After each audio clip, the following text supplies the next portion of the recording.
আজ 9 মে শনিবার দেখে নিন আজকের বাছাই করা অল্প কিছু গুরুত্বপূর্ণ খবর। শুরুতেই হেডলাইন্স।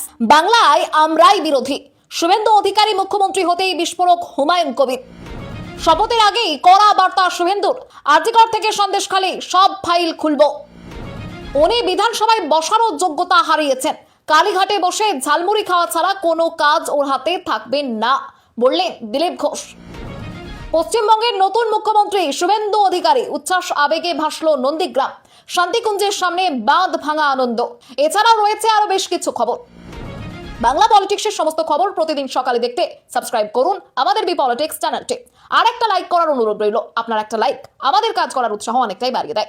এবার আসছি বিস্তারিত সংবাদে। পশ্চিমবঙ্গের নতুন সরকার গঠনের প্রক্রিয়া শুরু হতেই রাজ্য রাজনীতিতে নতুন করে জল্পনা শুরু হয়েছে।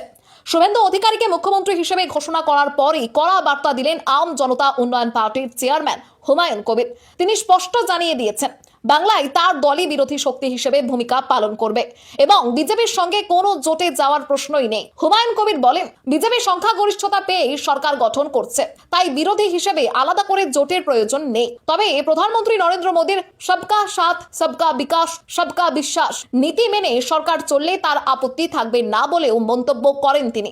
একই সঙ্গে জোট রাজনীতি নিয়েও তীব্র কটাক্ষ করেন হুমায়ুন কবির। অখিলেশ যাদব ও মমতা বন্দ্যোপাধ্যায়ের বৈঠক প্রসঙ্গে তিনি প্রশ্ন তোলেন, নির্বাচনী প্রচারের সময় অখিলেশ যাদব কোথায় ছিলেন? তার দাবি, ভোটে হারের পর বৈঠক করে কোনো লাভ নেই। পাশাপাশি অভিষেক বন্দ্যোপাধ্যায় ও রাহুল গান্ধীর সম্পর্ক নিয়েও আক্রমণ শানান তিনি। হুমায়ুন কবিরের কথায়, অভিষেক বন্দ্যোপাধ্যায় যদি নিয়মিত রাহুল গান্ধীর সঙ্গে যোগাযোগ রাখেন, তাহলে কংগ্রেস কেন মমতা বন্দ্যোপাধ্যায়ের বিরুদ্ধে প্রার্থী দিল, সেই প্রশ্ন উঠছে।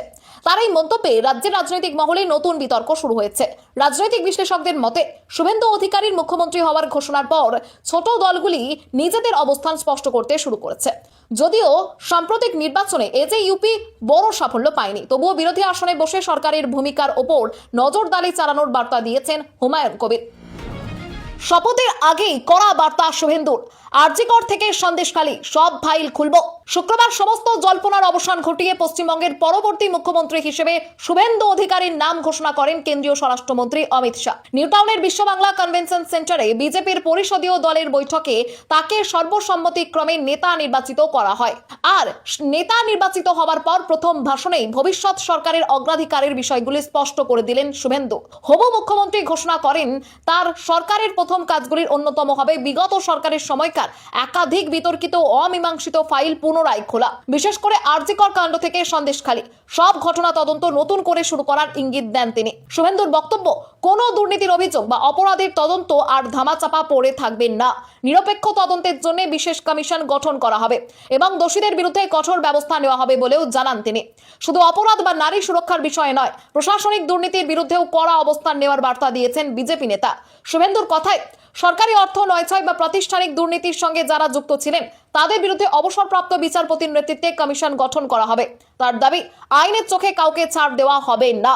এদিনের ভাষণে বারবার উঠে আসে রাজনৈতিক লড়াই এবং বিজেপি কর্মীদের আত্মত্যাগের প্রসঙ্গ। শুভেন্দু বলেন, পরিবর্তনের জন্য প্রাণ হারানো 321 জন বিজেপি কর্মীকে তিনি স্মরণ করছেন। তৃণমূল আমলে যারা আক্রান্ত হয়েছেন বা ক্ষতিগ্রস্ত হয়েছেন তাদের পাশে দাঁড়ানোর প্রতিশ্রুতিও দেন তিনি। পাশাপাশি কেন্দ্রীয় নেতৃত্বের একাধিক নেতাকে ধন্যবাদ জানান এবং প্রধানমন্ত্রী নরেন্দ্র মোদীর নেতৃত্বে বাংলার উন্নয়নের গতি আরও বাড়ানোর অঙ্গীকার করেন। রাজনৈতিক মহলের মতে, শপথের আগেই দুর্নীতি বিরোধী এই কড়া অবস্থান অত্যন্ত তাৎপর্যপূর্ণ। বিশেষ করে আরজিকর ও সন্দেশখালীর মতো ইস্যু নিয়ে রাজ্যের মানুষের মধ্যে যে ক্ষোভ ও আবেগ রয়েছে, সেদিকেই সামনে এনে শুভেন্দু নিজের সরকারকে ভরসার সরকার হিসেবে তুলে ধরার চেষ্টা করেছেন। উনি বিধানসভায় বসার যোগ্যতা হারিয়েছেন, কালীঘাটে বসে ঝালমুড়ি খাওয়া ছাড়া কোনো কাজ ওর হাতে থাকবে না বললেন দিলীপ ঘোষ। আজ গঠিত হতে চলেছে পশ্চিমবঙ্গের নতুন বিধানসভা। তার আগেই রাজ্যের রাজনৈতিক মহলে শুরু হয়েছে তীব্র চর্চা। প্রথা মেনে মুখ্যমন্ত্রীর পদ থেকে ইস্তফা দেননি মমতা বন্দ্যোপাধ্যায়, আর সেই কারণেই পুরনো বিধানসভা ভেঙে দেন রাজ্যপাল RN রবি। এই ঘটনাকে কেন্দ্র করেই এবার তীব্র কটাক্ষ শোনালেন বিজেপি নেতা দিলীপ ঘোষ। শনিবার সকালে সাংবাদিকদের মুখোমুখি হয়ে দিলীপ ঘোষ বলেন, পুরনো বিধানসভা ভাঙতেই হতো, পুরনো না ভাঙলে নতুন তৈরি হবে কিভাবে? উনি এখনো ভাবছেন আগের মন্ত্রিসভায় চালিয়ে যাবেন। বাস্তবটা বুঝতে আরো 2-1 দিন সময় লাগবে। এখনো অনেকে ওকে ভুল বোঝাচ্ছে, কিন্তু বাস্তবের মুখোমুখি হলে পরিস্থিতি বুঝতে পারবেন। এখানেই থামেননি দিলীপ। কটাক্ষের সুর আরো চড়িয়ে তিনি বলেন, উনি তো বিধানসভায় বসারও যোগ্যতা হারিয়েছেন, এখন কালীঘাটে বসে ঝালমুড়ি খাওয়া ছাড়া আর কোনো কাজ থাকবে না। তার এই মন্তব্য ঘিরে ইতিমধ্যে রাজনৈতিক মহলে জোর বিতর্ক শুরু হয়েছে। এদিকে বিধানসভা ভবনে প্রশাসনিক পরিবর্তনের কাজও শুরু হয়ে গিয়েছে। একে একে খোলা হচ্ছে বিভিন্ন মন্ত্রীর ঘর। দীর্ঘদিন বন্ধ থাকার পর খোলা হয়েছে প্রাক্তন মন্ত্রী পার্থ চট্টোপাধ্যায়ের ঘরও। পাশাপাশি জানা গিয়েছে পশ্চিমবঙ্গের নতুন সরকার আপাতত নবান্ন থেকে নয়, রাইটার্স বিল্ডিং থেকেই রাজ্য পরিচালনার পরিকল্পনা করছে। যদিও রাইটার্স পুরোপুরি প্রস্তুত না হওয়া পর্যন্ত প্লাটিনাম জুবিলি মেমোরিয়াল বিল্ডিং থেকে মুখ্যমন্ত্রীর সচিবালয়ের কাজ চলবে। পশ্চিমবঙ্গের নতুন মুখ্যমন্ত্রী শুভেন্দু অধিকারী, উচ্ছ্বাস আবেগে ভাসল নন্দীগ্রাম। শান্তিকুঞ্জের সামনে বাঁধ ভাঙা আনন্দ। পশ্চিমবঙ্গের নতুন মুখ্যমন্ত্রী হিসেবে শুভেন্দু অধিকারীর নাম ঘোষণা হতেই আনন্দে ফেটে পড়ল নন্দীগ্রাম। দীর্ঘদিন ধরেই নন্দীগ্রামের বহু মানুষের দাবি ছিল রাজ্যের মুখ্যমন্ত্রী হন শুভেন্দুই। অবশেষে বিজেপির তরফে তার নাম আনুষ্ঠানিকভাবে ঘোষণা হতেই নন্দীগ্রাম জুড়ে শুরু হলো উৎসব, আবেগ আর উচ্ছ্বাস।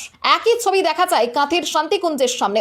সেখানে বিজেপি সমর্থক ও স্থানীয় মানুষজন আনন্দ উদযাপনে মেতে ওঠেন। শুধু নন্দীগ্রাম বা কাঁথিই নয়, শুভেন্দুর মুখ্যমন্ত্রী হবার উচ্ছ্বাসে ভাসে পূর্ব মেদিনীপুর জেলার মহিষাদল। মহিষাদল রাজবাড়ির গোপালজিও মন্দিরে পুজো দেন বিজেপি নেতা কর্মীরা। এরপর সাধারণ মানুষের মধ্যে লাড্ডু বিতরণ করে আনন্দ ভাগ করে নেওয়া হয়। 2020 সালের ডিসেম্বর মাসে তৃণমূল কংগ্রেস ছেড়ে বিজেপিতে যোগ দেন শুভেন্দু অধিকারী। 2021 সালের বিধানসভা নির্বাচনে নন্দীগ্রামে মমতা বন্দ্যোপাধ্যায়কে পরাজিত করে জাতীয় রাজনীতির বড় চর্চার বিষয় হয়ে ওঠেন তিনি। এরপর ভবানীপুর থেকেও বিদায়ী মুখ্যমন্ত্রীকে হারানোর পর থেকে বাংলার প্রথম বিজেপি মুখ্যমন্ত্রী হিসেবে শুভেন্দুর নাম রাজনৈতিক মহলে জোরালোভাবে ঘুরতে শুরু করে। অবশেষে সেই জল্পনাই সত্যি হলো। ভোটে জিতেই কাজে নেমে পড়লেন হাসপাতালে অ্যাকশন মোডে জয়ী বিজেপি প্রার্থী কৃষ্ণকান্ত সাহা। পশ্চিমবঙ্গে বিপুল জনাদেশ নিয়ে সরকার গঠনের পথে বিজেপি। গেরুয়া শিবিরে উচ্ছ্বাসের আবহের মধ্যেই ভোটে জয়ের পর সক্রিয় ভূমিকায় দেখা গেল বীরভূমের সাঁইথিয়া বিধানসভা কেন্দ্রের জয়ী বিজেপি প্রার্থী কৃষ্ণকান্ত সাহাকে। বুধবার আচমকাই তিনি পৌঁছে যান সাঁইথিয়া স্টেট জেনারেল হাসপাতালে। সেখানে চিকিৎসক, নার্স, স্বাস্থ্যকর্মীদের সঙ্গে কথা বলে রোগীর পরিষেবার খোঁজ নেন। 24 ঘন্টা পরিষেবা সচল রাখা এবং চিকিৎসায় কোনো গাফিলতি না হওয়ার বিষয়েও হাসপাতাল কর্তৃপক্ষকে সতর্ক করেন তিনি। শুধু প্রশাসনিক বৈঠক নয়, হাসপাতালের ওয়ার্ডে গিয়ে রোগীদের সঙ্গেও কথা বলেন কৃষ্ণকান্ত সাহা। ওষুধ বা পরিষেবায় কোনো সমস্যা হচ্ছে কিনা তা সরাসরি জানতে চান তিনি। তার এই আকস্মিক সফরে হাসপাতাল চত্বরে চাঞ্চল্য ছড়ায়। সবথেকে বেশি নজর কেড়েছে তার পরবর্তী পদক্ষেপ। হাসপাতালের দেওয়ালে নিজের 2টি মোবাইল নম্বর সম্বলিত লিফলেট সাঁটিয়ে দিয়ে আসেন তিনি। সেখানে উল্লেখ করা হয়, হাসপাতাল সংক্রান্ত কোনো অভিযোগ থাকলে ফোন করার 30 মিনিটের মধ্যেই বিধায়কের প্রতিনিধি হাসপাতালে পৌঁছে যাবেন। 15 বছর পর নিজেদের পার্টি অফিস পুনর্দখল করলো সিপিআইএম আইএসএফ। রাজ্যে রাজনৈতিক পালা বদলের পর বিভিন্ন জায়গায় তৃণমূলের পার্টি অফিস দখলের অভিযোগ উঠছে। বিজেপির বিরুদ্ধে একাধিক জায়গায় তৃণমূলের পার্টি অফিস দখলের অভিযোগ সামনে এলেও কেন্দ্রীয় নেতৃত্ব আগেই জানিয়ে দিয়েছে এভাবে পার্টি অফিস দখল করা যাবে না। এরই মধ্যে উত্তর 24 পরগনার হারোয়া বিধানসভার গোপালপুর 2 নম্বর অঞ্চলের পুকুরিয়া গ্রামে দীর্ঘ 15 বছর পর নিজেদের পার্টি অফিস পুনর্দখল করলো সিপিআইএম ও আইএসএফ। সিপিআইএম ও আইএসএফ এর দাবি, 2011 সালে তৃণমূল ক্ষমতায় আসার পর গোপালপুর বটতলা বাজার সংলগ্ন পুকুরিয়া সিপিআইএম এর পার্টি অফিস তৃণমূল আশ্রিত দুষ্কৃতীরা দখল করে নিয়েছিল। অবশেষে বর্তমান রাজনৈতিক পরিস্থিতির পরিবর্তনের আবহে ফের পার্টি অফিসে নিজেদের দলীয় পতাকা টাঙিয়ে পুনর্দখল করেন বাম ও আইএসএফ এর কর্মী সমর্থকরা। এই প্রসঙ্গে বিজেপির হারোয়া 1 নম্বর মণ্ডলের সহসভাপতি পার্থ চট্টোপাধ্যায় বলেন, এটি মানুষের পার্টি অফিস এবং সংযুক্ত মোর্চার উদ্যোগেই তা উদ্ধার করা হয়েছে। তার দাবি, আইএসএফ ও সিপিআইএম একসঙ্গে এই অফিস পুনর্দখল করেছে এবং ভবিষ্যতে তাদের পাশে থাকবে বিজেপি। তামিলনাড়ুতে বিজয় থালাপতির উত্থান, কংগ্রেসের সঙ্গে সম্পর্ক ছিন্নের পথে ডিএমকে। তামিলনাড়ুর বিধানসভা নির্বাচনের ফল ঘিরে নতুন রাজনৈতিক সমীকরণ তৈরি হয়েছে জাতীয় রাজনীতিতেও। চিত্র তারকা রাজনৈতিক থালাপতি বিজয়ের দল টিভিকে সবথেকে বেশি আসন পেয়ে একক বৃহত্তম দল হিসেবে উঠে এসেছে। 234 আসনের বিধানসভায় টিভিকে জিতেছে 108টি আসনে। তবে বিজয় 2টি আসনে জয়ী হয়। দলের বিধায়ক সংখ্যা দাঁড়িয়েছে 107। বিধায়ক সংখ্যা 233 হওয়ায় সংখ্যাগরিষ্ঠতার সীমা নেমে এসেছে 117-তে। এই পরিস্থিতিতে বিদায়ী মুখ্যমন্ত্রী এম.কে. স্ট্যালিনের সহযোগী 2 বাম দল সিপিআইএম ও সিপিআই এবং দলিত সংগঠন ভিসিকে বিজয়কে সমর্থনের কথা ঘোষণা করেছে। 3টি দলেরই 2জন করে বিধায়ক রয়েছে, ফলে টিভিকে সংখ্যাগরিষ্ঠতার জাদুর সংখ্যা ছুঁয়ে ফেলেছে। অন্যদিকে ভোট পরবর্তী সমীকরণে কংগ্রেসের সঙ্গে সম্পর্ক ছিন্নের ইঙ্গিত দিয়েছে ডিএমকে। সংসদে কংগ্রেসের সঙ্গে আর কোনো সমন্বয় করবে না বলে জানিয়েছেন তারা। ডিএমকে নেত্রী কানিমোঝি লোকসভার স্পিকারকে চিঠি লিখে দলের সাংসদদের আসন বিন্যাস বদলের অনুরোধও জানিয়েছেন। রাজনৈতিক বিশ্লেষকদের মতে এই সিদ্ধান্তের ফলে লোকসভায় মোদী সরকারের বিরুদ্ধে ঐক্যবদ্ধ বিরোধিতা দুর্বল হতে পারে। টলিপাড়ায় বদলের ইঙ্গিত, মাতব্বরি নিয়ে কড়া বার্তা অভিনেতা সুমনের। পশ্চিমবঙ্গে বিজেপি সরকার গঠনের আবহে টলিপাড়ার কাজের পরিবেশ বদলানোর আশ্বাস দিচ্ছেন গেরুয়া শিবিরের প্রতিনিধিরা। টালিগঞ্জ কেন্দ্র থেকে জয়ী হয়েছেন অভিনেত্রী পাপিয়া অধিকারী, যিনি পরাজিত করেছেন অরূপ বিশ্বাসকে। তবে এতদিন টেকনিশিয়ানদের ফেডারেশন সভাপতি থাকা স্বরূপ বিশ্বাস পদে থাকবেন কিনা তা নিয়ে এখনো কোনো স্পষ্ট ঘোষণা হয়নি। এরই মধ্যে অভিনেতা সুমন বন্দ্যোপাধ্যায় একটি ফেসবুক পোস্টে কড়া বার্তা দিয়েছেন। তিনি লেখেন, ইন্ডাস্ট্রিতে কাজ করতে আসুন, কাজ করে বাড়ি ফিরে যান, কিন্তু মাতব্বরি করার চেষ্টা করবেন না। তার দাবি, এতদিন যারা ইন্ডাস্ট্রির এই অবস্থা করেছেন তাদের আর প্রভাব খাটানোর চেষ্টা করা উচিত নয়। বাংলা ইন্ডাস্ট্রি শিল্পের মানুষরাই চালাবেন বলেও মন্তব্য করেন তিনি। অন্যদিকে টলিপাড়ায় রাজনীতি না ঢোকাই ভালো বলে মত প্রকাশ করেছেন অনেকে। তৃণমূল সাংসদ ও অভিনেত্রী রচনা বন্দ্যোপাধ্যায় প্রশ্ন তুলেছেন, টলিপাড়ায় রাজনীতি কেন আসবে? বিজেপি সমর্থিত অভিনেতা অভিনেত্রীরাও আশ্বাস দিয়েছেন, সব রাজনৈতিক মতের মানুষই এখানে কাজ করতে পারবেন এবং কোনো ব্যান্ড সংস্কৃতি থাকবে না। এদিকে ইম্পা কমিটি ভাঙা ও সভাপতি প্রিয়া সেনগুপ্তের পদত্যাগের দাবিতে আবারও বৈঠক ডাকা হয়েছে। এর আগে বিজেপি সমর্থকরা গঙ্গা জল ছিটিয়ে ইম্পা শুদ্ধ করার ঘটনা ও শোরগোল ফেলেছিল টলিপাড়ায়। খবর আজকের মতো এখানেই শেষ। আবার আসছি আগামীকাল সকালে। পরবর্তী খবরের জন্য সাবস্ক্রাইব করুন আমাদের বি পলিটিক্স চ্যানেলটি।